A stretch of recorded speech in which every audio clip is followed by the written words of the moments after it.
We're recording. Recording?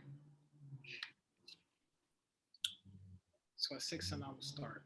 How many of you guys, just by showing with hands, was able to finish the book? Because I know it's a difficult read. No? Oh, okay. I see one person. Great. I know it's a difficult read, but it's also a book it's a classic for many folks, especially in the UK. But it's a controversial book, and it's a book that I use secondary in my Dominican history course. Like I mentioned before, where we will announce the next book at the end of today's session, and then we'll get started in 2 more minutes. Also, I just want to let you guys know I'm very laid back. Always feel free to ask questions on the chat. And there's gonna be times that I'll probably ask you guys some nail-biting questions.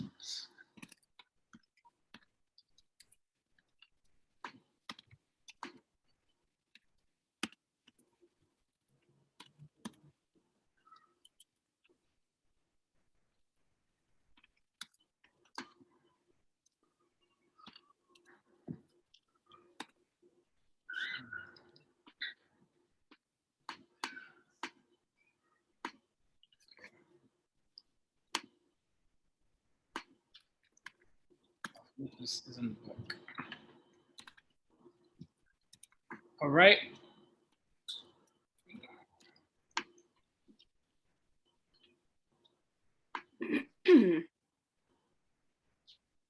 Just waiting 1 more minute. Remy, has this text been translated to Spanish? I have not. Yes. I see in one of our readers, she's indicating it's been there. I've never seen it, but it's a classic. It's a book that they've been making a movie out of this in the UK. I think it comes out in I think next year. But it's the first book that my mentor, he's also my colleague, JC Polanco, that gave me as a young student, and now I'm a colleague with him. For those of you who read the Spanish version, if you could share the link where you purchased it, that would be great for others who are also interested in purchasing it. And this book was published around 100 years ago, correct? In the 30s. In the 30s. By a Trinidadian scholar. 1938. Yes. All right. So I'll get started now, since I don't want us to. The book is very thick. It's a lot of information, and I want to be able to talk about every chapter and also get your perspective on the book. So this is the Black Jacobins, the first book of the series. And it's probably the most controversial book we probably have, but we want to understand the African history and the African background in the Dominican Republic, which is often left behind, but we see it every day in our everyday life. So when Dominicans say, "Oh, we're not Black, but we're eating mangú, we're eating mofongo, we're eating," which is native in the Dominican, it's comes from our roots from Africa and our music. It's time to really just open our eyes and let back the political items and just understand where we come from and the struggle that our people had to go through during these times.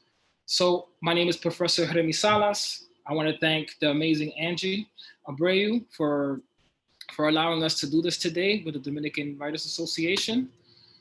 So I always like to start my conversations with a Dominican word of the day. I want to just break the ice, and I'm going to ask 3 of you, what does parihuayo mean? And parihuayo has a historical significance, and there's a reason why I ask. So if anybody wants to chime in on the chat, we got a lot of people. Yes, party watcher people. Yes, it means you're a full party watcher. So the thing I love about our culture is that we always make something positive of everything, right? and we always make a new slang word. But this is happening in this is when the intervention of the Americans came in 1916 to 1924. We already had words for them, like the word zafacón, save a can, and parihuayo, party watcher. If you can't dance, y tú estás en el lado, and you're just standing there looking bobo, you're a party watcher. So, and this comes when the Americans came in and they couldn't keep up with our dancing skills. So just wanted to break the ice with our culture. Anybody have any questions about, if anybody calls you a party watcher in Washington Heights, it's not a good thing, okay? So I will go into the next slide. So the overview of this book, which it's an amazing book, hard read. It's the struggle of African people on the island of Hispaniola. That still continues today, okay? And I just want to note that the first major slave revolt in the Americas occurred in Santo Domingo, the Dominican Republic, in 1522, when slaves led an uprising in the sugar plantation of Diego Colon, which was the son of Christopher Columbus. Many of these African people managed to escape to the mountains and form maroon communities. In Spanish, we say también cimarrones. Okay. Centuries later, we had the Haitian Revolution that happened, and it was the first and only successful slave revolution in human history. The revolutionary army of self-emancipated slaves defeated the three great empires in the 18th century, which was the Spanish, the English, and the French, and finally winning their own independence after a decade of struggle in 1804, where their pledge was to end slavery for the entire island and the Western Hemisphere, okay? There's a reason why I selected this book for the first book series, is because we want to discuss how our people, especially Afro-Dominicans, were freed, okay? And we always, even though politically people may not want to admit this, but the Haitians helped us in that aspect, okay? So my first questions to the book club: do you believe that the Haitian Revolution is relevant to the Dominican Republic?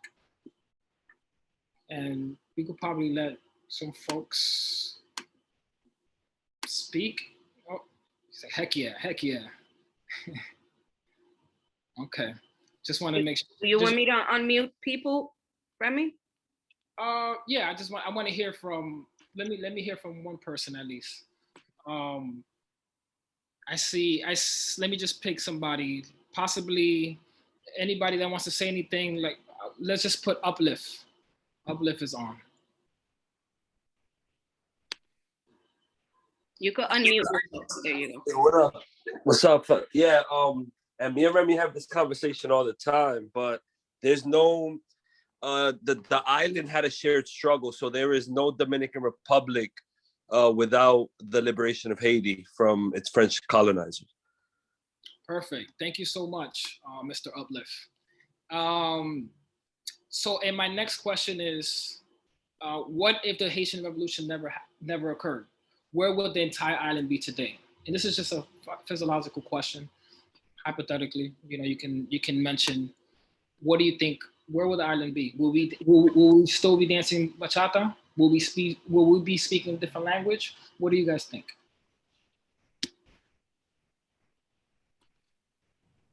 If anybody wants to.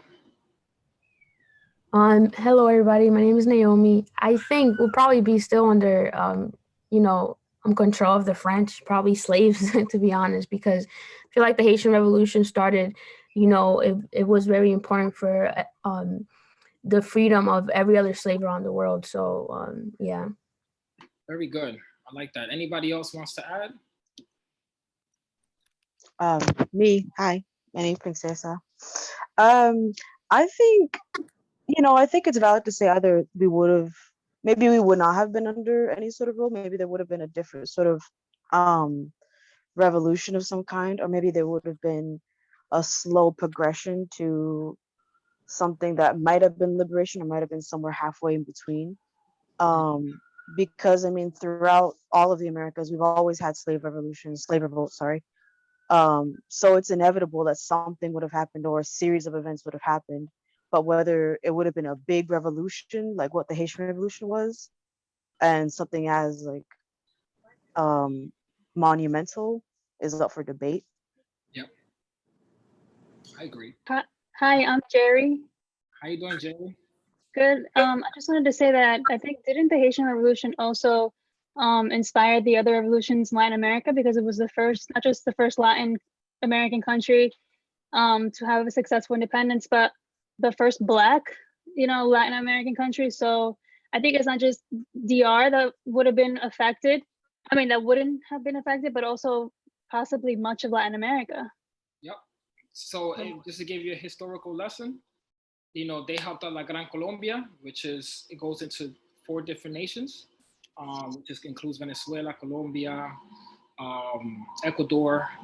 I'm leaving one out. I think Panama as well. And and they were a big part of that. And Haiti also put people in.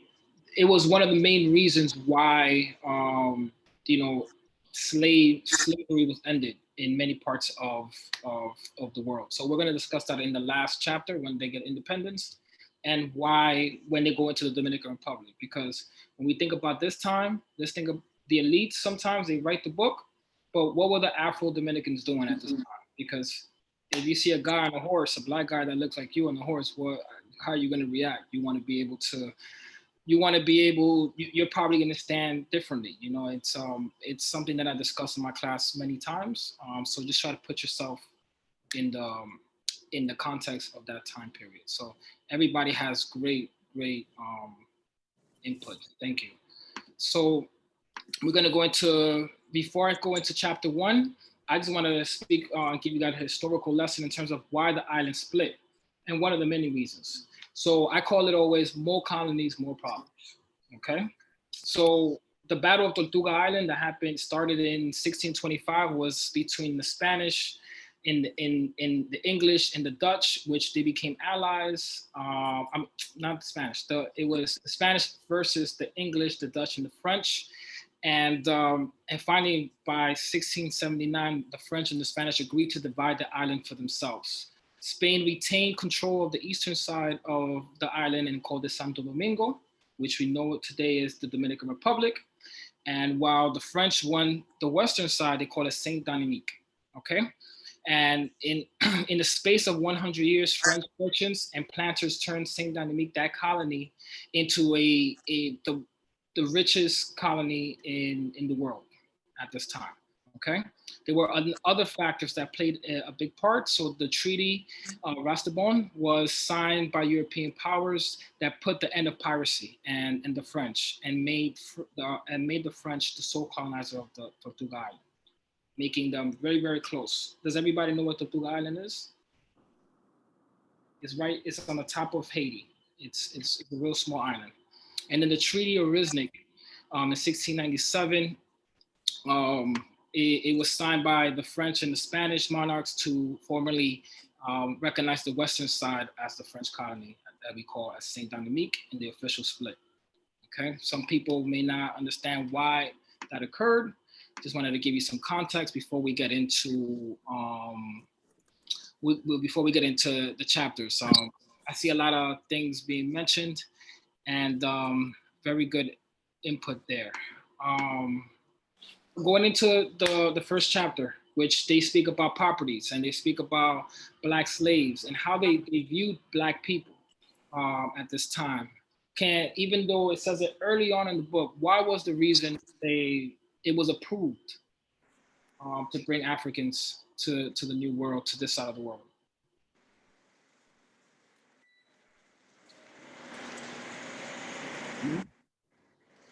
Anybody want to take a try? Money. Yes.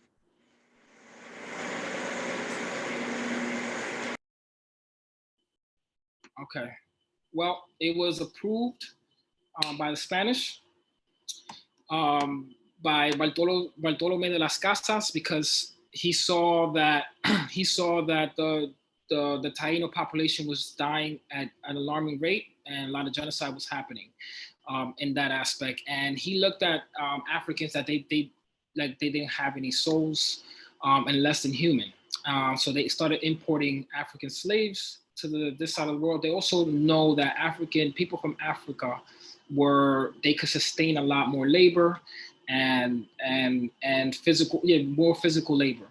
Just letting you guys know the power of our blood, our people, that people may not understand. To be proud, you should be proud to be Black, especially in this month, which is Black History.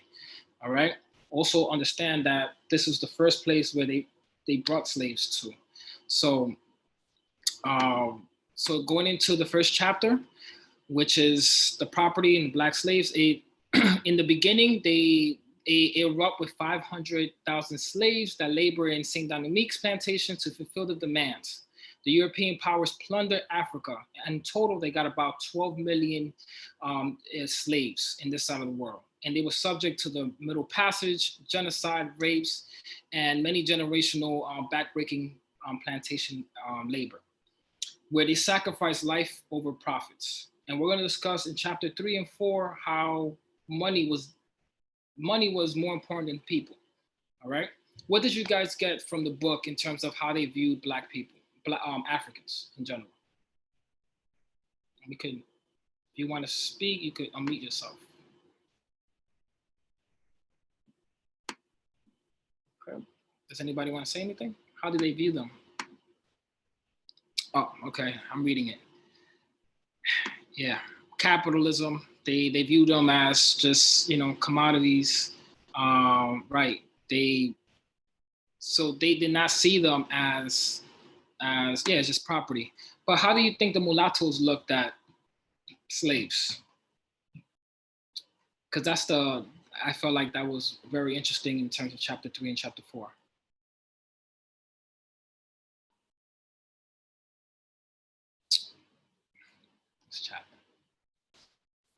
Okay, so just looking at going into how they sacrificed life for profits, the labor conditions were so brutal that half of the slaves died within 10 years of arrival to the island. The slaves tend not to reproduce because they wanted to make sure that their children weren't subjective to slavery, as well as slave masters they wanted to make sure that they could import, and they imported about 30,000 new slaves every year, making this small part of the island just sustainable and making this part of the island just full of Africans. And when you see that coming in, you're going to start seeing mixing, and you're going to start seeing different hierarchies. So going into chapter 2, they explain how ownership works. Okay. So there were 30,000 whites in Saint Dominique, and 500,000 were Black. Okay, there was a big difference between how many people populated. But between whites, they were very divided.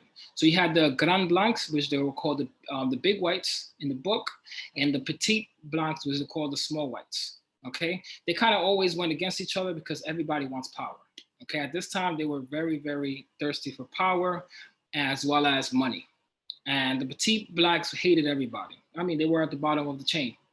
And the final player was the freed men of color, free slaves. And many of them felt that they were above the whites, as you're gonna see later on in the book. So there was a lot of fight for where people are, who is who. And free men of color, they were about 30,000 in population. Seeing this, and free men of color, which were, some of them were mulattoes, a lot of them were mixed, a lot of them were able to buy themselves out of slavery. A lot of colorism started developing on the Western side, okay? And famously, they were divided into so many different groups, almost 128 categories based on skin color, okay? This is still an issue that's happening today, all right? So even when they talk about Dominican Republic with the colorism and Indio Oscuro, it happens in Haiti as well, okay? What I think people have this perception that Haiti is just one way, and people look one. Haitians are a mixture of people as well. There's white Haitians, there are Haitians that are mixed, and there are Haitians that are, have more African features. All right, so they have 128. Just think about that, because Dominicans, you know, we got. I know when I speak to my late father, in his ID says Indio Oscuro, and my man, he was probably 2 shades darker than me. Okay, so it was happening in this side of the island. Okay, the Black Code had limited the rights where they were allowed to hold military office, acquire property, and purchase slaves for their own plantation, but they could not vote. All right, this is something we take we take for granted in terms of voting rights, but this is going to be one of the aspects where they start fighting for different power. All right, like I said, free men of color and free women of color, they felt that they were above. Some of them felt they were above the small whites, and that's where you're going to start seeing the clash.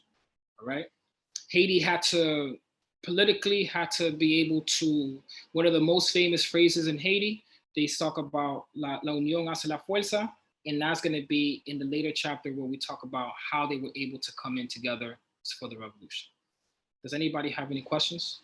Chapter 2 was, I know it was very straightforward in terms of who the owners are, who are the players, but just remember the Grand Blancs was the big whites, the small whites as another group, and there's also subgroups in between, as well as free men of color. Does anybody have any? I have a quick question. Hi, I'm Andreina. Just you mentioned the 128 divisions of color. That was in Saint Domingue or in Santo Domingo or both? This is straight Saint Domingue. So right now in this side of the world, the Western side, that's just that alone. All right. The Spanish already, remember, it goes by their colonizers. All right. They have 2 different colonizers, so they have 2 different worlds. So when we think about the revolution later on, there's no Afro-Dominican. When the Haitians come into the side, like, oh no, my friend, you're so Dominicano. You know, we're not the same. They've seen each other as Africans, and they're gonna go move forward. So this notion of free men of color and how they identify, this is on this side of the world. We're gonna discuss from the Western side all the way to the Eastern side. When I say Eastern side, it's Santo Domingo. Okay. That's a great question, by the way. Anybody else? I want to make sure this is interactive. You know, I don't want to lecture you guys, but Fabio. Is it I wanted to ask is it true that the children, right? I forgot the name of them, that they were freed Blacks, but they were different.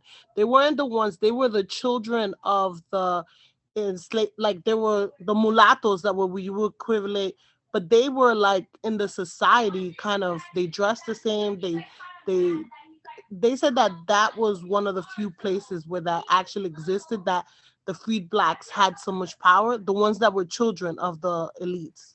Is that correct? Yeah, and they saw themselves, even that is correct. Some in parts, so in parts that some small whites didn't see them as that. And you're gonna see later on in the chapter that they saw themselves as big whites because their father or their mother was a big white, and they had all this access to it. But when we see when the assembly later on, that when the rights are put in place, they're gonna see that how they're gonna exclude and separate free people of color, and it starts dividing them up and going against each other. But we're gonna we can discuss that more, because that's definitely in I think in the 3rd chapter. But that's a great question. Okay, awesome. So I'm gonna at when we finish all the chapters, we're gonna have at least 15 minutes just to talk over of the book. I put this slide just to break down all the chapters, since the chapters it's extensive. So Chapter 3, Parliament and Property. All right. So they wanted, in this chapter, they discuss that the French colonialists tied to slavery in colonies grew frustrated with the king and his regime restraining on the economy and political rights. All right. So now if you're a mulatto and your father is a big white with a lot of power, you feel entitled to that. That's your father, and some were being raised to think that way. But many people may not see in society, did not see that way, and as well as in France, they had another way of seeing things, which we'll discuss how people were seen. So I call this rich people tripping, and taxing the rich. This is something that people taxing, and it's always been a thing where revolutions happen. And especially in New York City, if you hear these things of taxing the rich, it's something that needs to move the things forward. So the king taxes fell mostly on French people in the colonies, all right, with much of the nobility receiving most of the exceptions. But the king even managed to eliminate much of the nobility that were in the colonies. All right. So famously, when King Louis XIV tried in 1789 to impose taxes on the middle class people, that kind of backfired on him. All right. So we're gonna discuss how outside right now the French has New Orleans, that plays a big factor, as well as all the other colonies and back home. Remember, at this time, Haiti was the most producing, richest colony in the world. All right. Anybody have any questions before I go into the rights of man and who is who? No? All right. Let me go into the chat. Yeah.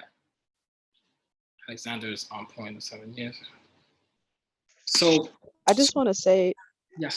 this is really kind of irrelevant, but like, I don't know, for me at least, I'm a little shy. I feel like a lot of us are. But please don't be discouraged or anything. Like, I don't know, I feel kind of bad because everyone's quiet, but No, like, it's okay. Thank you. I appreciate that. But I just want to make sure that it's collaborative. But I wanted to put in the slides there. But I know that in my classes, I just finished teaching a 3-hour class, and it's the same way. But I just want to make sure that you guys are getting it. Oh, somebody's raising a hand. You can unmute yourself. Hi. So I guess I was trying to like not get like too deep too soon. But one of the things that was just the most impactful for me, and I haven't finished the book. It's all the things they did to the enslaved people. It was really difficult. That's probably why I'm still working through the book, because I feel like I could feel like the pain literally in my body.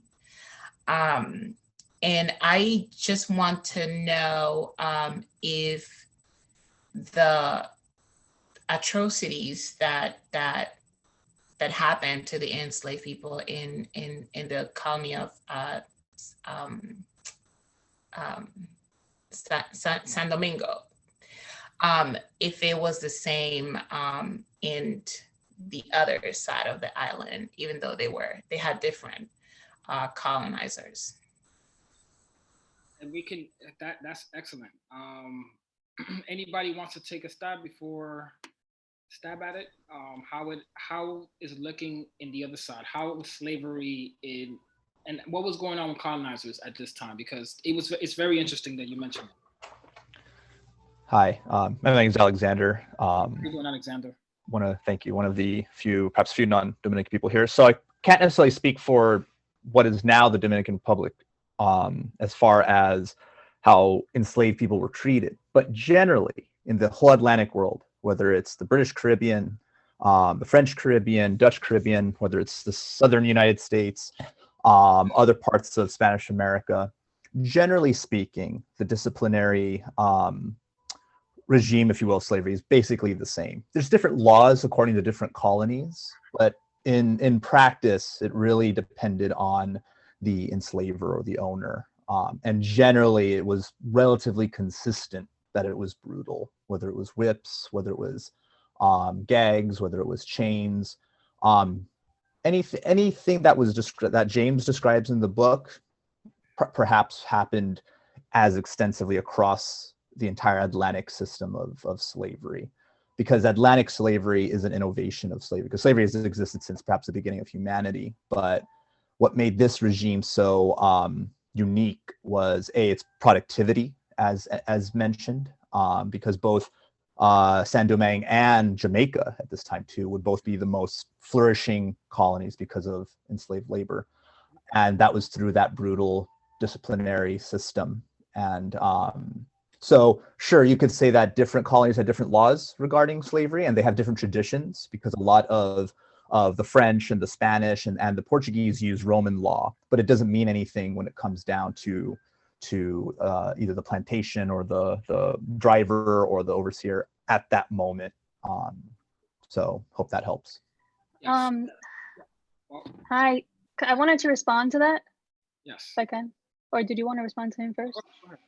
Okay, so in a lot of the events that I've attended in Santo Domingo, a lot of conversation has come about how the treatment of how slavery was a little distinct under Spanish rule and under French rule.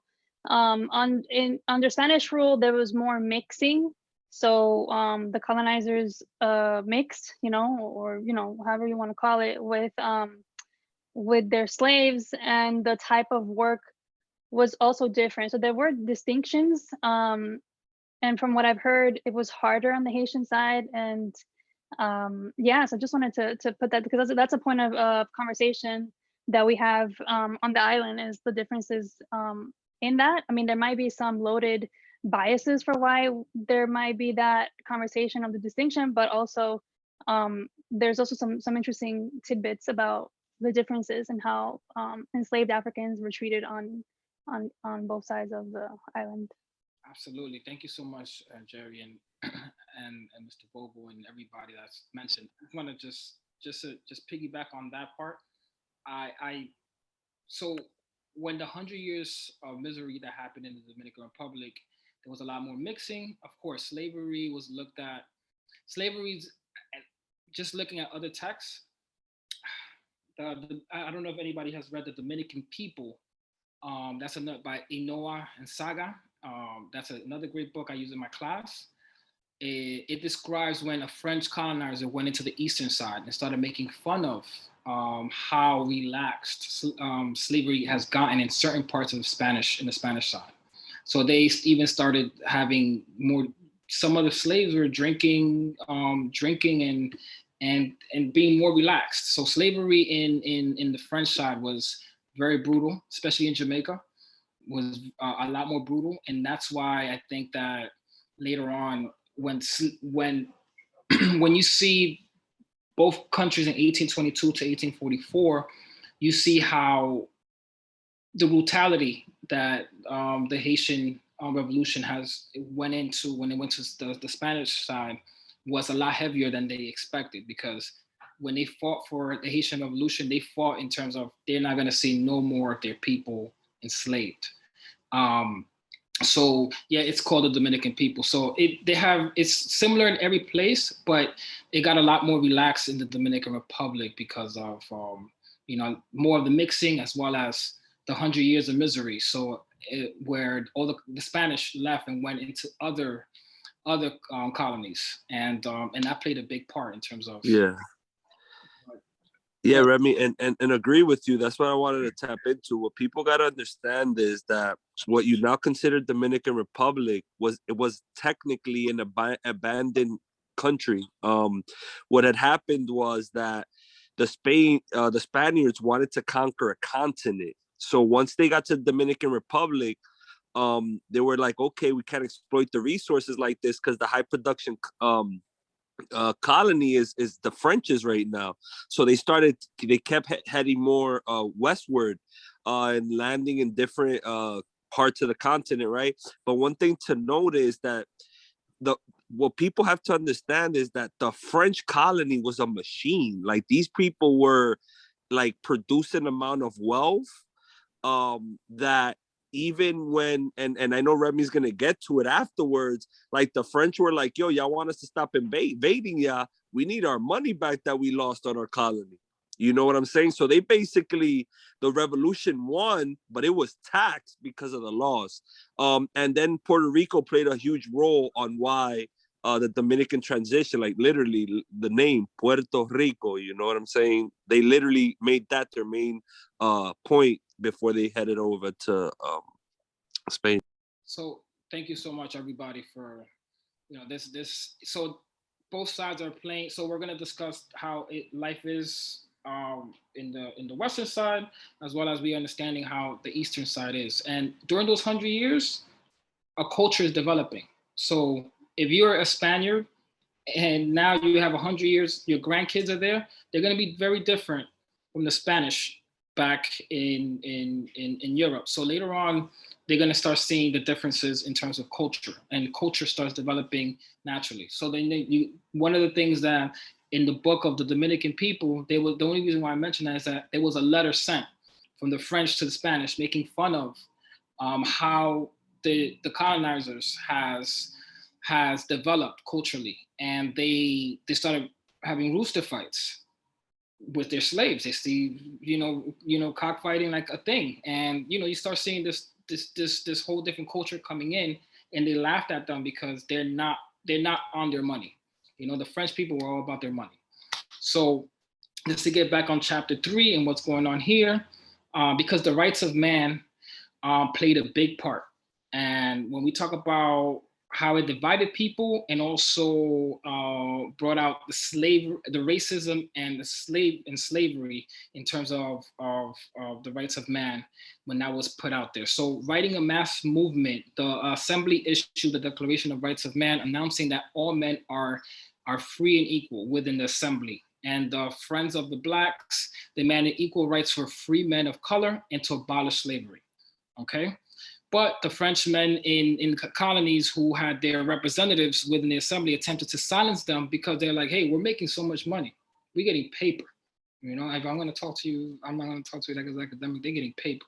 All right. When you're seeing that much money, you don't want to stop. All right. And just think about how small.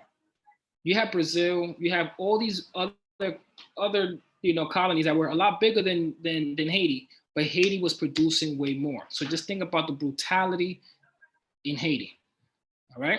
Because then now we'll go into the eastern side, okay? So at the heart of the French Revolution for liberty and equality and the fraternity of laying the giant contradictions, racism and slavery, all right? When we talk about, there's a big contradiction in terms of this, because there's gonna be some leaders that you look at as Black men that also own slaves in Haiti. Okay, so this contradiction between proclaimed ideals of the revolution and the reality of bigotry and bondage that will spark the revolution in Saint Dominique. Okay, I'm like flying through these chapters. I wanted to say something real quick. It was interesting because I've read before about how the fact that some of these freed Black people really thought that what we would say, they thought they were the shit, to the point that they went to France and advocated for themselves to get the same rights. But then when they came back, they killed them publicly. Yep. So that's actually in the next chapter. And that's what I'm trying to indicate to you guys, that there was a big division in the colorism aspect and where you were. And if your father or one of your parents or someone in your family was a big white, you look at yourself like, I'm not like him. I can never be cutting sugar canes. That's not my style. So you had a lot of different, and that's how later on when the revolution starts mobilizing, many Blacks they had to come together first, and that was a struggle. And that was one of the biggest struggles to move the things forward. Once they were able to come together as one, it was all over. So chapter, let me just see in the chat. Yes, somebody said this kind of sounds like today. So looking at chapter 4, the French Revolution ignited all conflicts in France, especially in their precious colony, with big whites, small whites, especially free men of color, split into hostile camps. So everybody went against each other. All right. They obviously opposed the right of man because of slavery. One thing that they had in common, they did not want slavery to end because it was thriving and everybody's making money. All right. So big whites feared that their colonial slave economy was in jeopardy from all revolution that and that themselves had started. Money was more important than the moral of life. All right. So they also described in the book, it was very brutal, but they wanted to make sure slavery was ongoing. All right. Because some people will say, oh, there's 500,000, 500,000 slaves and 30,000 coming in every year, fresh off Africa. Why they're not fighting back? It's a mind game, but also the weapons. That later on, you're going to see more maroon cimarrones developed. Okay. This is also happening in the Dominican Republic. So in the Dominican Republic, you start seeing a lot of runaway slaves going into the mountains. All right. And when we think about that, who do you think that they side with later on in history? All right, because sometimes we think about this political thing of hating Dominicans against Haitian against no. If when you see someone that looks like you and you're trying to advocate for certain rights, you're gonna see how that develops. I know that Ms. Vicente was gonna say something. Yes, thank you. I just wanted to comment on that. Why are they fighting back? And one of the interesting things as I was reading is that poisoning was like their method of fighting back, which was very interesting to me. And also just believing I'm going to kill myself just to make them mad, to make them angry, and I'm gonna wake up in Africa. I thought that was very interesting when I read about the poisoning. Can I comment on that? Yeah. I've heard before, I don't know how true it is because I haven't researched much, but apparently like the whole idea of zombies comes from Haiti and all that, and like the idea that, like I think what it is or why it's a horrible thing is that even in death, you're still being ruled by someone else and your body's still being controlled by someone else. Yeah, that's which I think. Oh no. That's yeah. I heard a lot about that in his historical text. Does anybody want to mention a little bit more of that before I go? I wanted to say something too. I wanted to say that I think that a lot of rebellions were purposely not publicized because they didn't want to inspire other slaves. So I believe it wasn't publicized or recorded to not inspire other slaves to do the same.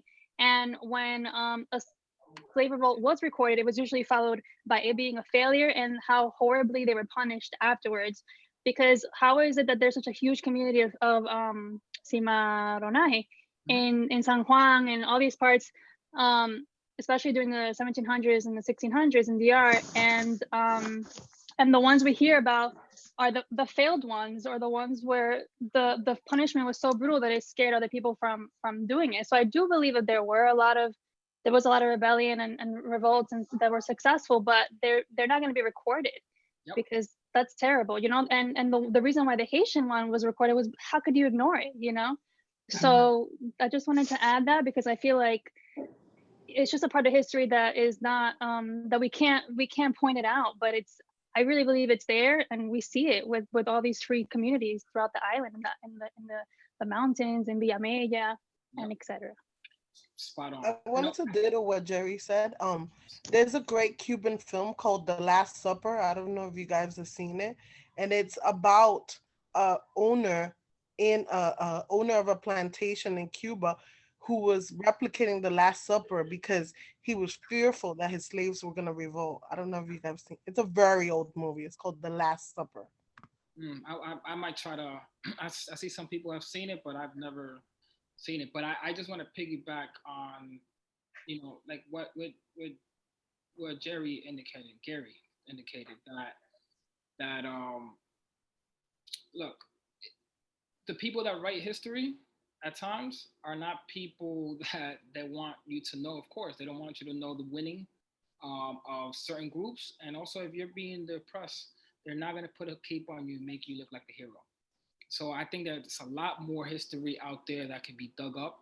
But yeah, it's hard to ignore. That's the reason the Haitian Revolution, I tell people this all the time, even in my class. Why are we talking about the Haitians? This is a Dominican class. I'm like, look, if that did not happen, they would still have been enslaving in many parts. That scared many European powers, many European countries and colonizers that were like, hey, we need to reform now. Because once you saw that, 2 or 3 years later, Jamaica. Then you start seeing pop up in everywhere, Palenque and all that. So in Colombia, so you start seeing this thing happen throughout the in the Caribbean and in the New World. So I think that this is wonderful that we're having conversations about this, because like I know people are first time hearing about cimarrones or the maroon communities. These are so important to understand that our history is much deeper than what it says in the book. That's why I wanted to start the book club with this book, and then the next one will be very, very DR. But just to get into the chapter, because I know that we don't have a lot of time, I just wanted to make sure that how everything was progressing in the island and with France. So at this time, the small whites immediately aligned themselves with the revolution as an opportunity to strike out against the big whites. Okay, they were adamant about opposing rights for the free men of color and the abolition of slavery eventually. All right, remember when we talk about, and I forgot who mentioned that, if you were a mulatto, a black person, that you come from money, you look at the poor whites like, come on, I'm stunning on you. You're not on my level, bro. You're not on my level. Look at my house, look at your house. So they start that starts happening. So the small whites wanted to make sure that they shut them down. All right.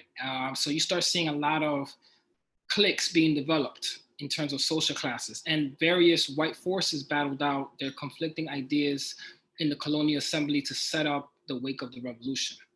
Okay. So the free men of color took up to the standard of the revolution as an opportunity to win the rights as citizens, as colonial, as citizens, as colonial property owners. But they too did not want to abolish slavery.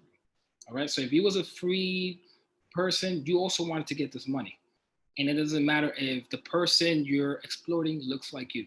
So this is what's going on right now. So colorism and social class meant it was much higher than your morality at this point. All right. So yes. I want to say that in other revolutions that I studied as well, like when it comes to colorism and having people sort of in conflict with each other, that behooves the big white to have them sort of conflicting, and I see that they're one and the same, or they're on the same boat. And I just thought about that, and just you speaking about that, and just having them think that they're better than the other, just to have that conflict within each other. So when I conclude the whole thing, I want to show how does this transpire today, especially politics, right? If you look at the United States, even in the census, I grew up half my life in Norway, Oslo. All right. A Norwegian is not going to look at the same. They're not the same as an Italian or the Spanish. They look at themselves differently. But when they come here, they're one. But everybody from African descent, we're all separated. We look at each other like this. I'm Dominican. They'd be like, oh, ese cubano. I don't want to know about him. Esa gente. O boricua. Ay, yo, oye, nene. That way. So we all like not understanding that this is what, even the beginning of colonialism, this has been a thing where we all have looked at each other as different. Even with African Americans, it's our line in Samaná or in San Pedro de Macorís, they have a lineage with African Americans. That's also other parts of British colonies. but we all look at each other very differently in conflict with each other. So we're gonna, at the end, when we conclude, see how to move forward the revolution, we have to come together. Can I just say that that's connected to the Haitian Revolution because it was Boyer that invited those people. Yeah, so we're gonna Boyer, but then remember, yeah. So we're gonna discuss that at the end. But I mean, this doesn't go into the Boyer period in the DR 1822, but we're gonna discuss a little bit more of the revolution, because the revolution had to really happen. There's a lot of people conflict, North and South, were really North and the West and the South were really going at each other as Black people. But just to continue chapter 4, so the free men of color did not want to abolish slavery. They wanted a piece of the pie. They wanted to make sure, hey, I'm free. I'm trying to get this paper. They're slaves. We're different people. Okay. And in the end, the assembly voted nothing for Black people, regardless of status. Just letting them know this is where you stand.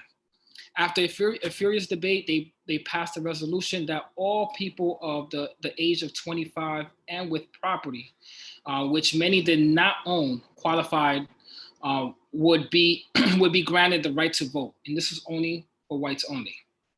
All right. So a lot of folks started strategizing and organizing. This is why it's so important to strategize and organize. That one free man of color, Vincent Ogee, left France for England to meet with Thomas Clarkson to convince him to supply him with money to get weapons to free the men of color, free men of color for their rights. Ogee also returned to Saint-Dominique to lead the rebellion of a few hundred men of color in Cap Francois in 1790. Ogee appealed not to slaves. He did not want anything to do with slaves at this time. They didn't see each other as the same, but to the big whites, hoping to convince them with arms that they held common interests as plantation owners. Okay.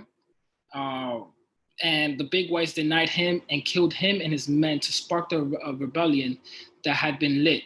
And it also has been lit for the revolution in the future. Does anybody have any? I see the chat box is buzzing.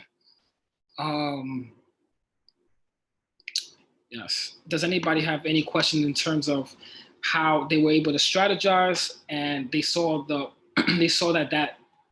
kind of did not work out, and they saw that if you were the son of a big white free men, they started seeing that, hey, they did not view us as the same. All right.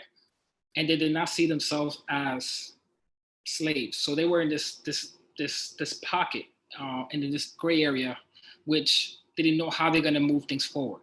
So in the next chapter, chapter 5, I called it profit over principle versus people over profits. Yes. I have a quick question. So in chapter 4, was one of the reasons I was reading in the book was that the big whites wanted to do this because they were borrowing money from the mulattoes that had a lot of money, correct? Yes. And they basically didn't want to pay it back, and they didn't, they felt like they were having too much power at this point. Yep. Okay. So they're not gonna have, if you're a Black person getting too much money, they're not gonna that's not gonna fly. But you're absolutely right. So they limited them to where they can only go. So they started. And I think it was, sorry, go ahead. Love it. No, I was gonna say, and I think it was also, from what I read, it was also because the mulattoes were multiplying way faster than them. So the mulattoes, they were becoming more populated. They were gaining too much power in numbers. So the whites were like, nah, we gotta cut that. We gotta stop that. So they started implementing all these new rules and regulations and stuff. Yep. It was just interesting to see that the whites were actually borrowing money from the mulattoes. I'm glad that, exactly. I'm glad that you somebody pointed that out, as well as the last speaker. I know that Ms. Vicente wants to say something. Yeah, and as I don't know who just spoke, that it's interesting that they were borrowing money from the mulattoes, but that's the only thing that they were allowed to do, because there were all these laws in place of things that they couldn't do. And the only thing that they were allowed to do was lend money to the whites. And I also wanted to say, I think it's really amazing to me that Black people were able to be so resilient, to thrive in the midst of everything that was happening. That is amazing to me. That's incredible to me. But it's also, what's shocking to me is the audacity also of white people, the small whites, then wanting to say, we could take over their property. We could do all of this, even though they didn't work for it. So I just wanted to say that. That's very powerful. So that chapter was very powerful in that aspect, where you start seeing people of African descent climbing the ladder. And I think the small whites started seeing that in the future. It's coming. They're like, it's coming. The day is coming where they're gonna surpass us, and they're organizing. And we're gonna talk about how that, when they start organizing, how that goes against Toussaint's army, because it's what we see today. If you're a Black millionaire, sometimes they may not see each other as social classes change. They're like, oh, we're not the same, bro. And it's something that separates.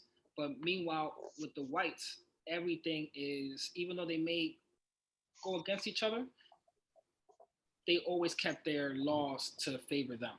Doesn't matter what social class that you were in. And this was happening in the 1700s in Haiti, in the richest colony at this time. All right. If you guys think about how this is also shaping how colorism and social classes. So believe it or not, I've been to Haiti, and there's parts in Haiti that it's super rich. All right. And people may not think that there's rich people in Haiti, but there's a lot of them. And some of them may look at themselves as different. Some of them may look at themselves as another class of people. And it's just the same way as in the Dominican Republic. So when people talk about, the colorism issue in the Dominican Republic, that exists anywhere that is colonization. All right. Can I say, just like on the, Ms. Vicente, I don't know how to say your first name. Sorry. Yeah. The bit where you were like, the small whites were saying we're acting this way and they didn't even work for it. I think that also kind of just reflects the entire system of slavery and everything. Like, there's people who literally are not working for the stuff, and the whole way that these places, like these countries and these colonies, are able to get such an obscene amount of wealth was by the extremity of that brutality. And just to be able to be like, well, I'm not doing it, I'm not working for it, so, but I'm still better than you because I'm still associated, or I can look like the big white who, I look like them, so we're good enough, it's good enough, I could be that person. So I think it just kind of reflects that whole system in general. Thank you all for all amazing responses. And also, real quick, Remy, I don't think we mentioned, but just to specify from what I read again, the what is it, the small whites were basically like the bums of everywhere else. They were like the poor, they were like the criminals, they were like the ones, right? And they were the ones going over there, starting new life, trying to, like, I guess, garner position because now they're in this space and they feel, because of their white skin. But this isn't surprising to me, basically, like all this beef and what they started because they were coming from where they're coming from, and they were the type of people that they were. That's all I'm trying to say.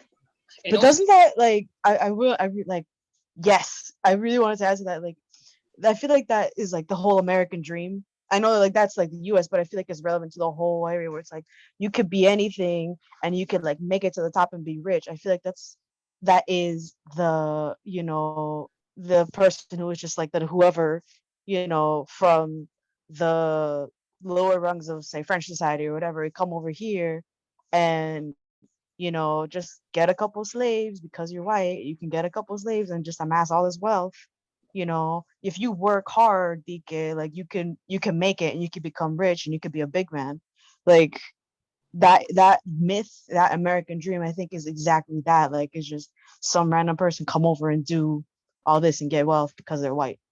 Yeah. We don't have the American dream. Like, Yeah, no, and capitalism played a big part in both sides because remember, uh, free blacks and mulattoes that come from that have that power, they felt they were above the poor whites. They're like they're not on our level. Look at my house, and they felt that they needed more rights than them. So this is an interesting time where also you start seeing blacks against blacks, free blacks versus slaves. So in chapter 5, it indicates that um, faced with revolution in France, the chaotic conflicts between the colonies, the king attempted to reorganize the economic revolution with a international backing to reinforce the old order. All right, and the Parisian masses had heard of the OG's murder, and began to see their common cause with not only free men of color, but with slaves. They demanded that the liberty and equality not only at home, but to also be abroad. All right. So they wanted the colonies to also free the slaves, free everyone. But free blacks were like, nah, we getting paper over here. We like this is probably one of the only places in this side of the world, and New Orleans, where you see black people looking at white people like, have a seat, bro. I'm the man here.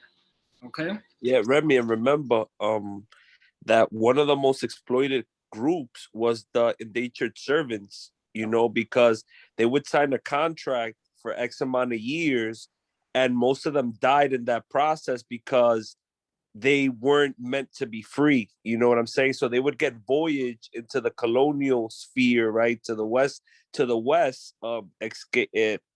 like trying to escape some subjugation or for like economic prosperity. And then they would fucking sign up as indentured servants because they couldn't afford it. And they would milk the shit out of them to the most of them as well. So that was another class, you know what I'm saying? That was usually because the enslaved people were commodities. And it wasn't like anybody could just purchase a slave. You know what I'm saying? So that's something that has to be real clear. That shit was equivalent to purchasing a house. Yep. That's true. It's true. I think that everything that you mentioned there, Mr. Uplift, that it's valid.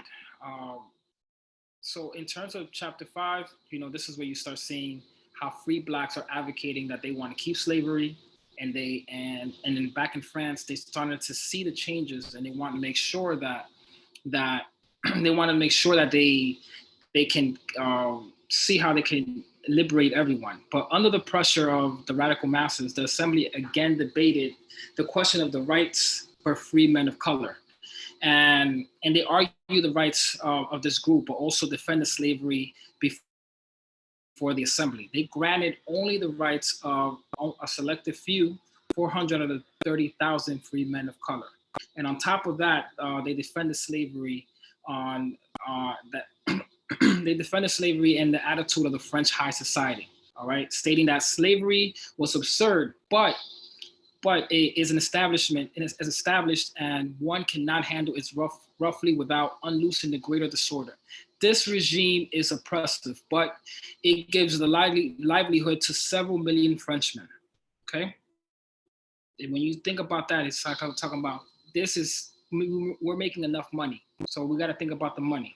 This regime is barbarous, but a still greater barbarism will be the result if you interfere with it without the necessary knowledge. So on page 80, it was just basically indicating that slavery is wrong, but the money is better, and we need this money in this colony.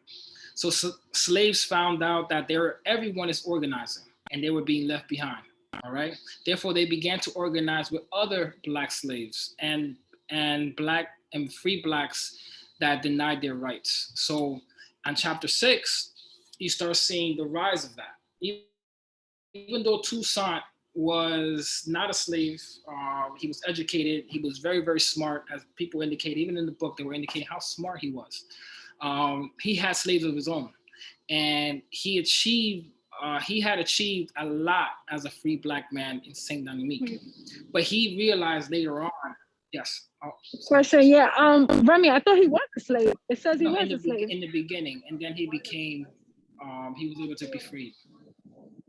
Yeah, in the beginning he was born, but then he got his freedom, and that's where he was able to buy slaves later on, and plantation, and was able to grow into his resume, was able to grow. In the colony, in this colony, Toussaint grew tremendously as a leader, and in the colony less developed South and West, the free men of color rose up and demanded equality, but not the abolition of slavery. This scheme between the North and the South will plague the revolution for many years. To prepare Revolutionary War, Toussaint separated himself from other Black generals and trained a professional army of his own, utterly loyal to him and the commitment of liberation. Okay, so in chapter 6, you start seeing how he started changing the mindset of how can we organize, and how can he build an army of the people that, the most people that was being oppressed are slaves. And he started seeing that as an avenue in terms of trying to get everybody liberated. But yeah, Toussaint is an interesting character. His name was Breda, and then if you read in the book, it indicates why he changed his name. I don't know if you guys got that far. Okay, which means liberty. His last name. So going into, because I know we're almost running out of time, but I want to be able to get into the revolution. But this is all the organizing, all the things that you have to go through. So when you think about other revolutions in time, it never came easy. It's not that somebody sent an email like, "Hey guys, we need to do this together," and everyone's like, "Yeah, we're in." Nobody did that. And everybody has their own perspective. Everybody wants something. One is the leader here, the other one is the leader there. They wanted to make this took some time. And when they came together, it was so historic that it changed the world forever. Okay, so many French leaders in Saint Dominique thus faced two imperial invasions and counter revolution from the royalist farmers. All right, so Gabald became the vehicle for the counter revolution, and he and his allies attempted to overthrow Sonanex. But without any military forces, he was chased away. He came in there with thousands and thousands of big whites, and they were chased away.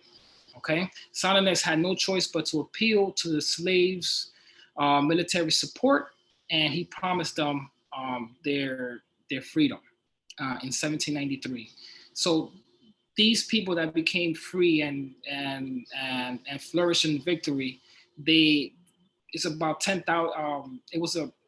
I just forgot the number of the amount of people, free slaves that came in.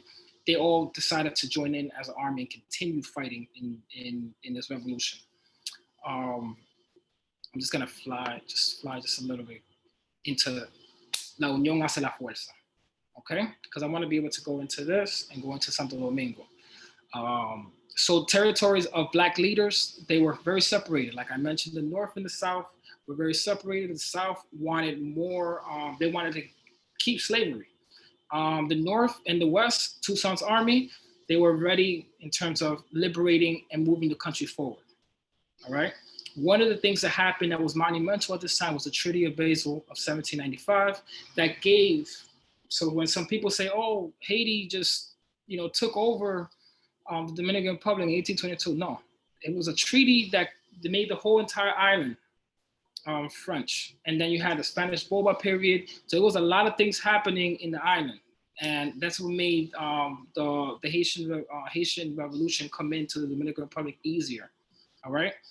And also to make sure that they did not they wanted to make sure that there was no reestablishment of slavery, okay?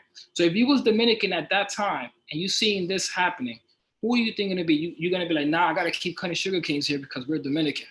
No, you're gonna be like, hey, I'm with the revolution. I'm with to see Black people are coming together and we have a different perspective. So the revolution started happening.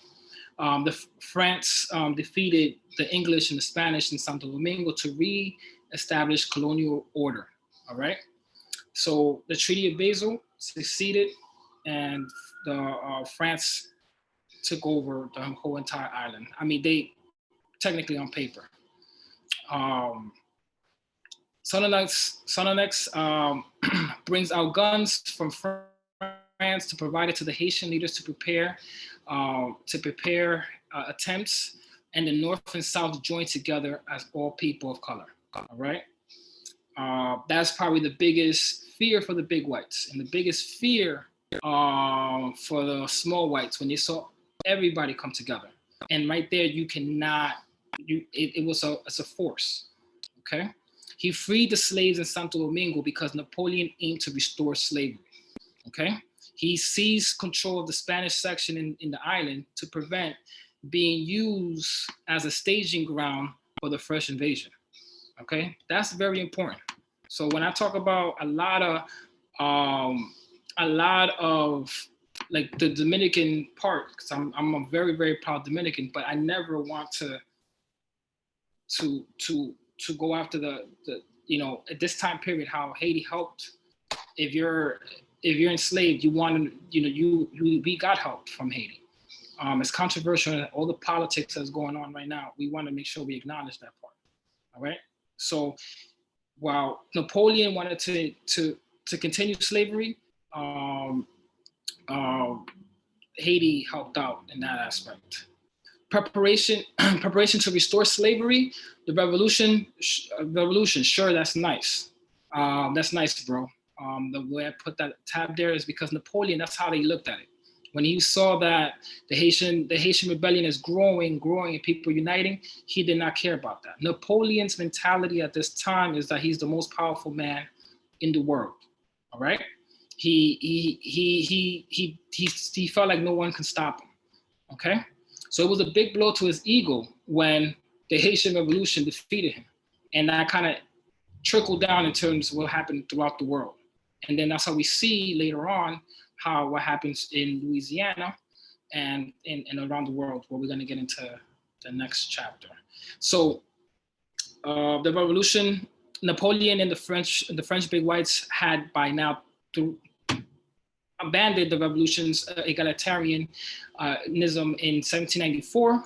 The French, for boundless profits, they made sure that they want this money back. They saw that being away from the colony really, they were missing a lot of profits from there. So they began to devise a plan to invade and impose slavery again in Saint Dominique, as well as Santo Domingo. Okay, so they felt like they needed to be stopped. So he called in his brother-in-law, General Leclerc, which was a racist of his own right, how they explain in the book, explain how vicious he looked and how down he looked at people of color, especially the Africans. So he commanded 67 ships transporting 20,000 troops, eventually peaking at 60,000. Great Britain and the United States also helped the French invasion. Toussaint was caught between his commitment, he's always trying to be diplomatic, and he was stuck in the middle of his commitment and liberty. All right, this double commitment also is what caused him his downfall later on, him and his family. Okay, I know I'm going fast. Let me give you guys the floor. I'm so sorry. Anybody wants to add on in terms of? I wanted to ask if you could repeat the point. There was a point you said that you ended by saying this is very important, but like my connection got a little fuzzy, so I didn't catch it. What did you say? I'm not sure where I said that was important because I was on the zone. After that, you said, I'm a proud Dominican, but I don't want it to da-da-da. Oh yeah, so basically remember after the Treaty of Basel, technically on paper, the whole island is French, all right? But they also saw coming from the eastern side, they can come in there and go back into the western side, all right? So as an Afro-Dominican, if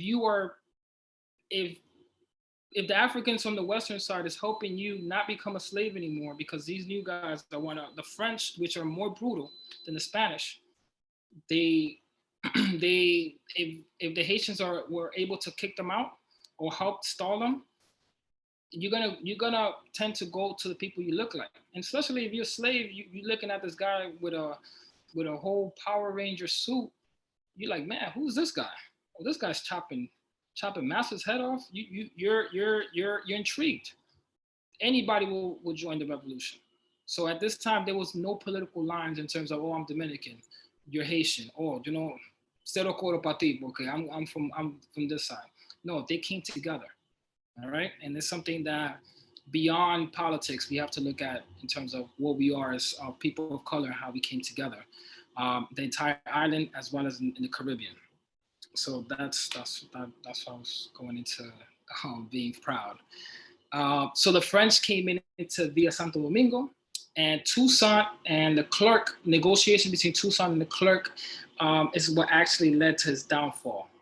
Where Leclerc began with Toussaint and he lured him into a meeting which Toussaint could not refuse as an officer, and which he was captured and his family imprisoned, and that's where his downfall came in and his demise. But as a leader, he makes sure that he had people set up. You cut the head off one of the army, they still had other people coming in. Okay? They had a Hydra. Yes, sir. Who said that? Who said that? I like that. The Black Ranger.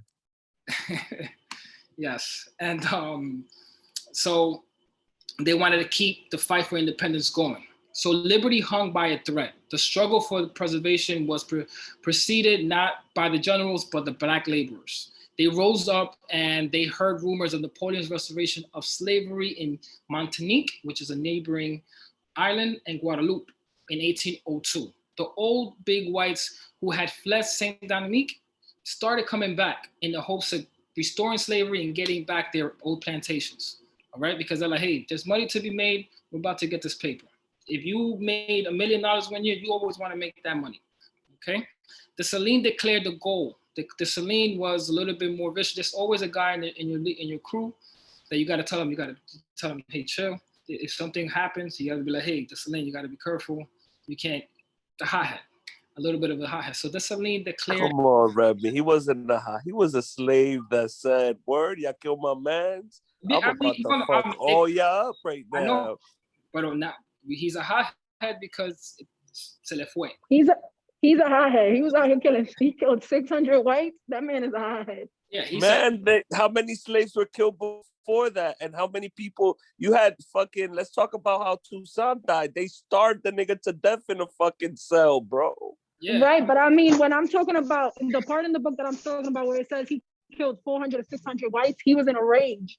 I'm not talking about. You're right. Yeah. I'm sorry. No, we're gonna get into that, but clearly, Mr. Uplift is the Saline of his group, and I know him personally. And no, I gotta say though, I'm with you a little bit, Uplift, because I'm like, is he a hothead? I mean, I think he's justified. My name is Domingo. He's just being a clown. I didn't want. Hola, Santo Domingo, what's up? But no, I understand where. But the thing is that at this time it was a gray area in terms of how to move forward. So the Saline declared a goal in the insurrection of independence by any means necessary. Okay, so he gathered all the soldiers, and basically how the flag was made. That he took off the white part, as mentioned in the book. This is the only book I ever heard say that he took off the white part and made it red and black. And that was a symbol of the Black nation's resistance to the white imperial rule and slavery. All right, so he went in, and basically when they fought with honor.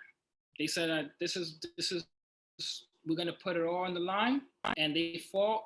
And the Saline, however, they were able to be very successful on the western side. The Saline, however, did not successfully take control of the Spanish section in the island that would eventually become the Dominican Republic, but he wanted to make sure he declared independence in 1804 and named it Haiti, the Black nation, which is the first independent Black republic. And he took the name of the Tainos that they had in the island as Haiti. All right, he declared. Question. Oops. Yes.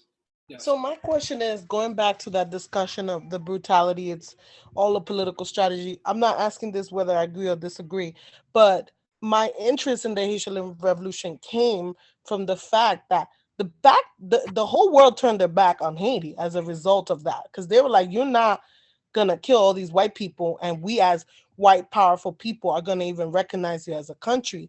And even to this day, Haiti is still paying for the French Revolution. Am I correct? I mean, do you think that, I mean, obviously I don't know what other way there was to do the revolution, but I'm just thinking those thoughts. I don't know what you Yeah, think. no, so I'm gonna talk about the conclusion of it, and you're gonna start seeing how they meant Haiti to fail. There was a lot of mechanism put in place for them to fail, and which they ended up paying this loan for centuries. And even though the loan is technically paid off, it the interest rates and things that they had to do to get rid of that, it still affects them till today. But I just want to just finish the independence thing. But then I'm then we can go into the discussion aspect of it. But he in January 1st, he declared January 1st, 1804, he declared Haiti as um, as in the independence. He took the name of the Taínos, um, and he declared that all citizens, regardless skin color, and that were mostly black, Haitian. He spared the Polish soldiers, which I learned in this book. I didn't know about the Polish people fighting in this revolution, in this struggle, in this liberation for struggle. Haiti was soon isolated and starved, and they were unable to develop this vibrant economy that they thought they were going to have, but it slid into a substance of farming and underdevelopment that plagued Haiti ever since. So, in terms of the conclusion of the book, and this is more of my narrative, is that the United States, France, and the UK strangled Haiti in the 19th century precisely because it was a threat to their slave economies, and it was a threat that should be defended and celebrated. But I think it's a threat that should be celebrated. It abolished slavery and won independence. It set an example that would inspire slave rebellions throughout the world. All right. And the revolution transformed the old world and the new world. And in the wake of the slaves' victory, the British opt to abolish the slave trade to fear the importing of receptive African labor to their colonies. Okay, it even ended the slavery in the Dominican Republic and inspired many Spanish colonies like Puerto Rico, Cuba, to fight together in the Restoration War. In 1861, I even did the book that's gonna go all the way over there. It helped Simón Bolivar, like I mentioned, La Gran Colombia. Haiti was there for them, and the French abandoned their empires and sold the Louisiana to the United States. So the impact of that is tremendous, and it's something that helped the Dominican Republic and many of us to come out of slavery. So that was my presentation today. Now we can talk. Shit, John Brown went to Haiti, I heard. You said who? Como the abolitionist, John Brown, I believe his name was. Yep. And Bolivar too. Bolivar went too. Yep. Shit, he wanted money and soldiers. He had to. Yep. But a lot of people don't give the credit. That's the problem, because why do we make a big deal of Bolivar is because Bolivar is, criollo, white too. So it's the same kind of nonsense. Yeah, Alexis on point with that. I love that. Yeah, Bolivar, like he had a slave too. I forget his name. It was like with a P or something like that. But like he had a slave too, and in the end, like for the good that Bolivar represents in terms of like Latin America's like unification and stuff, he was pretty hypocritical, and he was kind of just like a criollo trying to be a big white, if you will. It's like the liberals now, like white liberals. Yo. I'm sorry, no offense, but I'm gonna speak truth. I speak truth. Like the road to like they said, the road to hell is full with good intentions. Like it's like if you have a group of people who are oppressed people, you have to be the one. I'm also thinking about what you guys were talking about, the fact that why are all these people in storming the Capitol? Because they're scared that Black people are finally voting. Like we're realizing that yeah, the system is messed up, but we have to take part of the system in order to take on the system and make the system work for us. You know what I'm saying?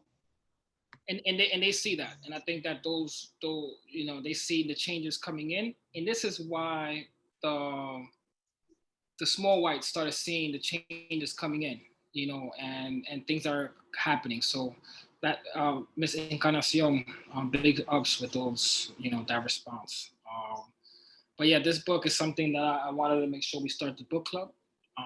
If you guys have any questions, I know we went over time, but I want to make sure that we can continue talking. If you have any questions, I have a I comment. I have a, well, go ahead, love. I'll go after. Okay, yay. No, this is a comment. I don't know much of history of it, of like of Haiti or the DR. But like I guess right now there's a bunch of stuff going on, like a lot, like because I know in recent years there's been a lot with like the US really supporting a lot of neoliberal presidents in Haiti right now. I think actually there's like a CUNY professor named Danny Shaw who's like down there in Haiti right now doing like a lot of stuff where he's like, hey yo, everybody hates this guy and the US is like backing him up. It's interesting because it's like the West is still mad at Haiti in so many ways. Because a bunch of slaves like took them down. That's why. How dare they? Why can't they keep cutting sugar cane? But that's why they're punishing him. The only reason I'm telling you, I studied abroad in DR, and one of my classmates was Haitian, and he told me, "You ever thought why Haiti's so poor?" And I was so embarrassed because I never thought about it.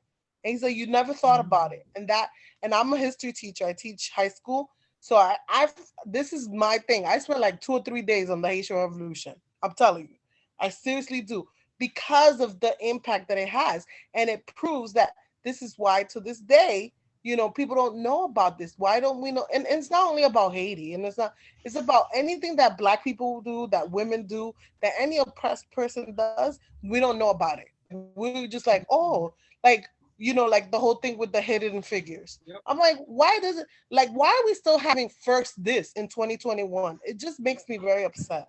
And just to piggyback back on that, I think it's something that I know that the Dominican Writers Association is also going to be doing in the future about the women in the liberation struggle in the Dominican Republic. Every time I talk about Amelia Mejia or Delia Weber, most people don't know who these women are, but these women were on the front fighting Trujillo's regime at any cost, and there's a lot of them that were out there. So it's stay tuned in terms of things that I think is going to be with with a great professor, and I think I learned a lot from her as well. And Jeanette Calendario, Dr. Calendario, which they're discussing in terms of talking about that in terms of the great things that have been done that people don't want us to know about. So. And just before anything, I just want to make sure that the next book is going to be, just wanted to show you that the next book for the book study is like very, very DR, but it's going to give you the front, back, everything about DR, and it's going to be for April. So like I mentioned to some people in the beginning, we could have our little Habichuela con Dulce with our Dominican book, and we can go into it because, I'm going to try to do this. It's going to be for this year. So we just want to make sure that people are just know about the books out there as well as promoting great authors. Yeah, and Remy, remember one thing, this map right here is a product of Trujillo, right? So Haiti actually had the Jabón and a lot of the, like, I would say in the borderland, because remember, part of the first invasion where well, this is afterwards, and I'm going years after, but yeah, even this map is a byproduct of Trujillo. Haiti actually had more land to the north. Yeah, they had like the Jabón. I think that's Montecristi up there and shit like that. Yeah, Hinche, where Pedro Santana was born, but I will say more of the Americans. Remember that when the Americans wanted to put those lines, so. Yeah, they were the ones that negotiated that other treaty that gave like that stop because that was another invasion that was planned. But yeah. But now you guys are on point. You guys are doing great things. I think that Miss Vicente, I think that's going to be the last one. Wanted to say one more thing. Thank you. I just want to thank you so much for hosting this book club. I was very interested in joining because lately in this thing, discovering who I am as a Dominican woman, Afro-Latina, everything that makes me who I am. And I just want to thank you. I heard about the Black Jacobins like maybe sometime in the fall of last year, but reading it now, I have to say, like, it made me angry that my high school teachers didn't tell me about it. And mind you, I went to a high school that was founded by Dominicans because Dominicans weren't graduating from New York and all these things. And I'm like, why didn't y'all tell me about this? Like, everybody should read this book. Like, everybody should know about it. And that's something that is shocking to me. I'm telling everyone about it. And so thank you so much. I just want to thank you. I want to thank, her name is Angie, right? Angie, thank you so much for hosting it. It's a blessing. Remy, you want to share the exact title of the next book and the author? Some people in the chat are asking. Yes, the Dominican Republic, straight like that, and it's from Frank Moya Pons. He's also a CUNY professor, but he's a good one. This is the main book that I use in my class, and I think it will be good to highlight that, and then we're going to go to the third and fourth book. In the same manner that you register for this book club, you'll be able to go on our website and register for this one. So just click on book club and Dominican Studies on our website, and it should be up tomorrow. Remy and I are going to choose the next date for the meetup. But in the meantime, you could purchase the book and start your reading. It's also about 500 pages, right, Remy? So we're giving you till April to get through the book. But this one is easier. This one's easier to read than the Black Jacobins. It took me a while to read the Black Jacobins. I remember reading when I started reading it as a student, and that first chapter was just like killing me. You just walk around. I'm in Norway. And Angie, you should ask Remy, CLR James, what lens did he use to be able to break down Haitian Revolution? Because he used a very particular lens to be able to talk about the revolution, Remy. He's a historian in the Caribbean, so and I know that I was reading a little bit about him. He's a Marxist historian in the Caribbean, just to clarify. Thank you, Domingo. Thank you for the question, Domingo. Domingo asked me the question. He asks me to ask you the question. Not because Remy didn't even talk about this perspective, bro. It's important. I didn't speak about the perspective, but next time I'll speak more of the author's perspective. So for I guess you guys are creating a WhatsApp group to hold each other accountable to read the chapters. So I don't know who's the one running it, but it's in the chat. So whoever wants to be no more signals. Whoever wants to be part of the accountability group in the WhatsApp group. I'm not running it. I have too many WhatsApp groups, but if you guys want to do that on your own, you're more than welcome. And you guys keep up the good work, and we'll continue for the next book. I want to just add one more thing. This is one thing about our people that we need to do better, is that I noticed, and this is very personal to me, where I noticed looking at my family's lineage, and not my mother's side, but my father's side, I noticed that my grandfather was Harajita, and Harajita is meant to really, when you call Dominican as half Haitian. And I saw how my grandfather would talk to my other grandfather. So, it's not Harajita, right? And when I wanted to discover, and I asked my father's side, do we have Haitian ancestry, and how negative they would talk to us about Haitians at times, it will always confuse me, because I'm like, don't we have a little bit of Haitian in us? Why are we not? My father was proud of it, but I know his family would say, oh no, esa gente come gente. Vaya para allá. So you start hearing in terms of how the Trujillo, I always blame it on the Trujillo policies, and that era kind of like really fogged everything because Trujillo as well, his grandmother was Haitian. You Remy, your mic. You sound like you 2 blocks away from your mic. I've been talking for like 5 hours because I had a class before this. But, you know. No, it just happened. It just happened right now. It sounds like you're mad far. Thank you so much, Domingo. You're the best. So I just want to let you guys know that, you know, take a look at your family lines to see what's in there, because there's parts in the Dominican Republic where a lot of Cubans came from. I found out that I have lineage of Cuban descent, and I went to Cuba and I met some of these people. So the Dominican Republic, we're so mixed in so much culture. It's good to understand where you come from because it makes you a better person. So that's that. Any more questions, anyone? Yeah, yo iba a preguntar algo. Yo iba a preguntar. I do, Angie. Yo iba a preguntar, just so that I'm clear, because this is a lot of this is new information for me personally. So thank you, Remy. Thank you, Angie. But in the beginning, we first talked about Colon, like the uprising against Colon's son. So that happened in 15, vamos a decir 22. And then what? And then we got captured again. And then all this took place. And then we went back to Spain. And then we got freed again. No, I just want that to be clear. No, I summarized. It's summarized on different.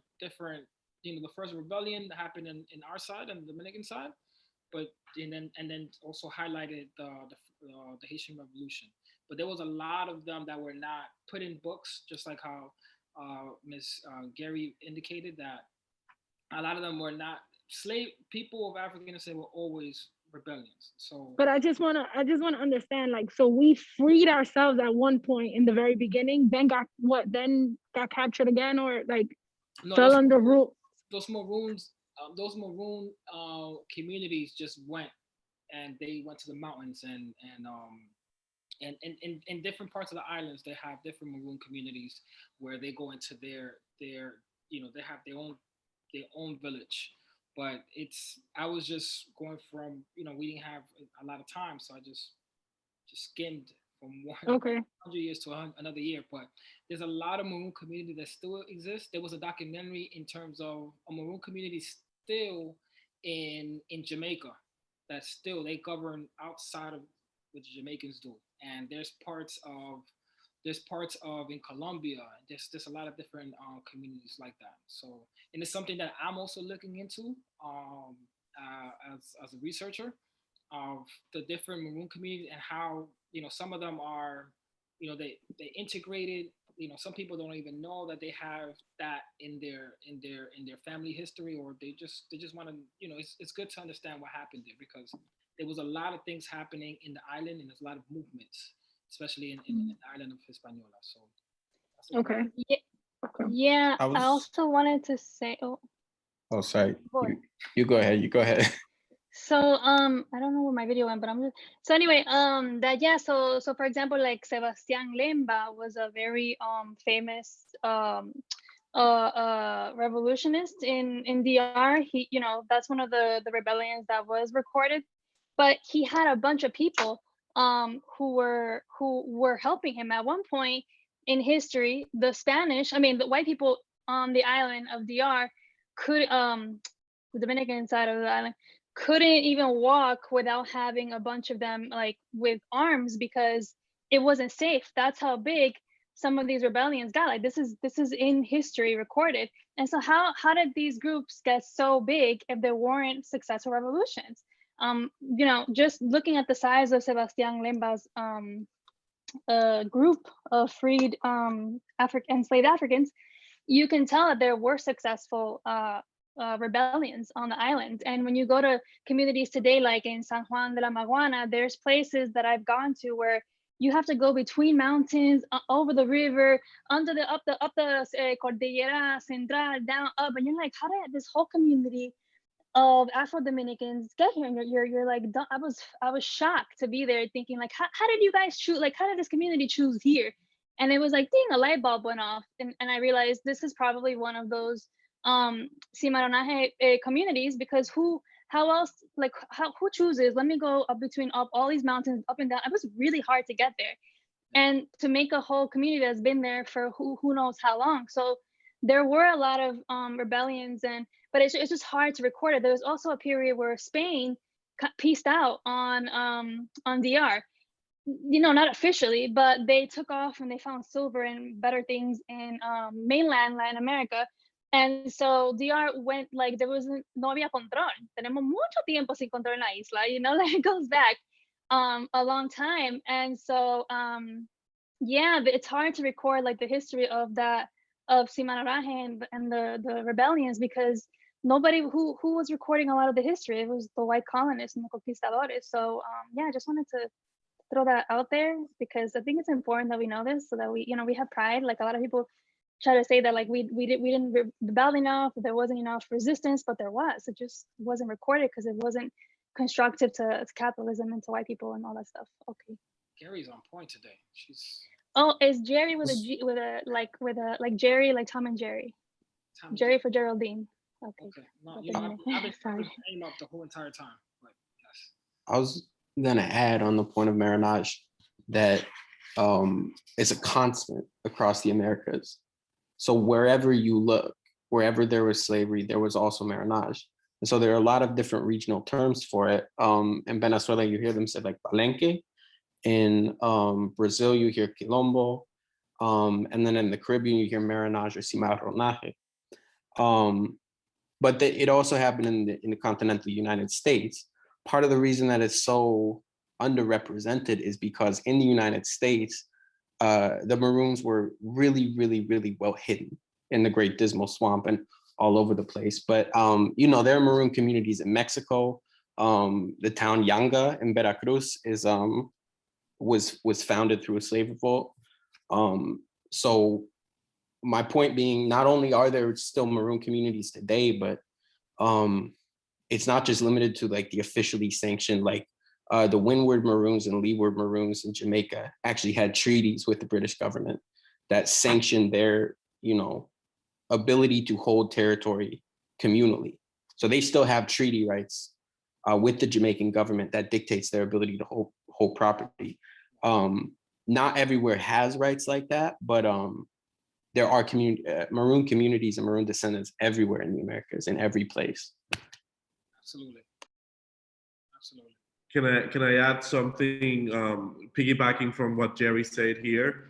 I grew up in Santo Domingo, so I studied history there.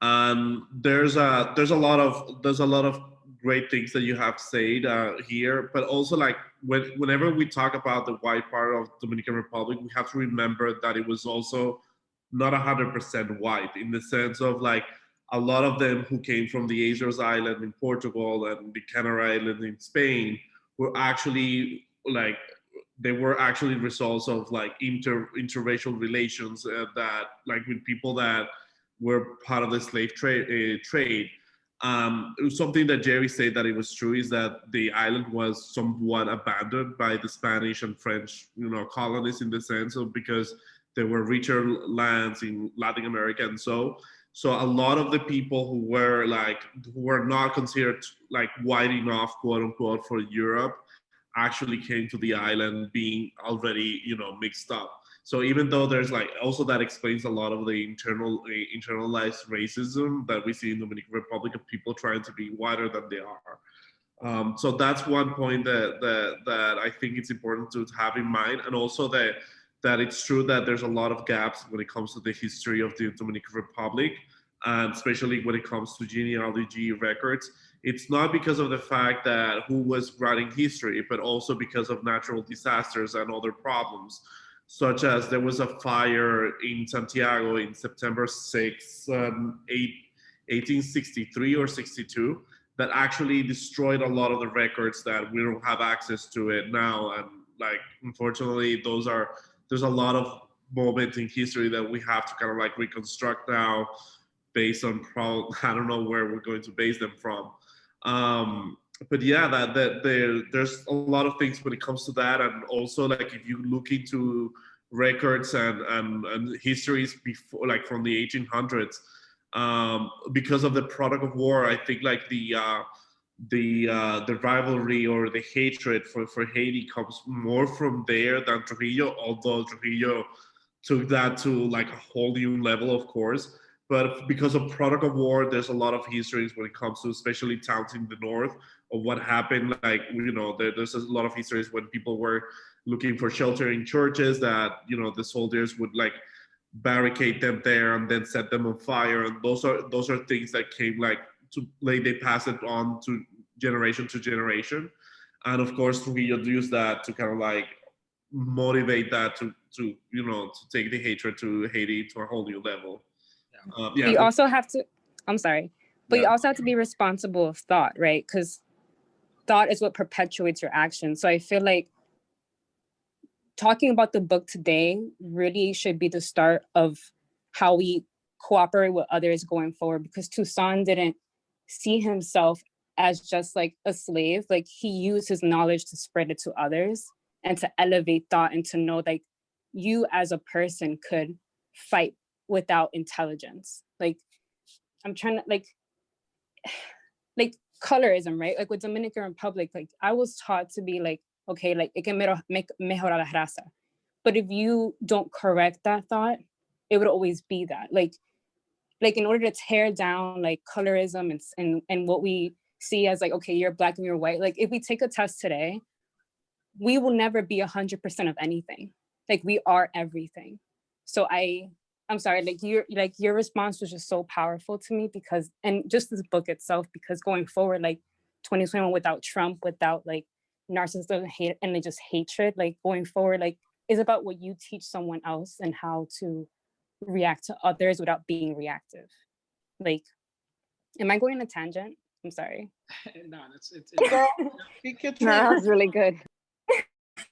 Like I just feel like me, like when I heard that as a kid, like Tomero La Raza, like I just thought that was strange, because my dad was dark and my mom is light. That was Trujillo. Sorry to interrupt. I was gonna say that was Trujillo that he started that whole refinar la raza. But then where does that come from? Where does that come? Like that comes from like the French assuming that they can just take people and do what they want with them, insinuating fear and insinuating like indifference.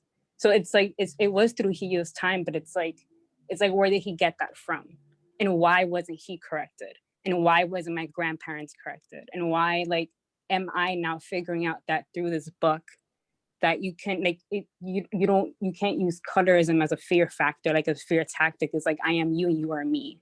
Like we have different opinions, you know, like, so I just think that going forward, like if you see a white person or someone that moved into your neighborhood, like instead of being like reactive and trying to figure out like you are the reason why I paid more or Starbucks is here, it's like, you know, whenever they say something, just correct it and just like move forward, like change the conversation to something that will benefit you. Like how you know, Toussaint, like he gave you know, the benefit of owning, the benefit of obtaining what they grew instead of being like forced labor. You know, like he took an opportunity to do, like to create the revolution, like to do what he wanted them to do, but it's like, hey, like here's your reward. And that you aren't just not just like this useless human being, you know, like, I don't know. I'm done. I'm sorry. I just had to say that. I'm sorry to interrupt you all. I know you're all really into this book, but we have to end this meeting specifically for Remy, who is tired and needs to get off. But while we're saying our goodbyes, please share each other's numbers if you are going to join any of discussion groups on via WhatsApp or whatnot. I am going to save this recording and upload it onto our YouTube channel, and I will be saving all the resources that have been shared in the chat and send it out to you all. But in the meantime, you know, you guys are still sharing phone numbers, so do that. And Remy, thank you so much for tonight. You're more than welcome to bid your farewell and go and rest. So thank you. Thank you, Remy. We really appreciate it. Thank you, Remy. Thank you. Ay, el chichi de Remy está cansado. Vete a dormir, Remy, que tú estás cansado. Sácale el guante, sácale el guante. Thank you. You can stop sharing the screen now,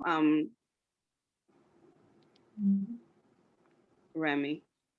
And thank you so much. Thank you, Remy.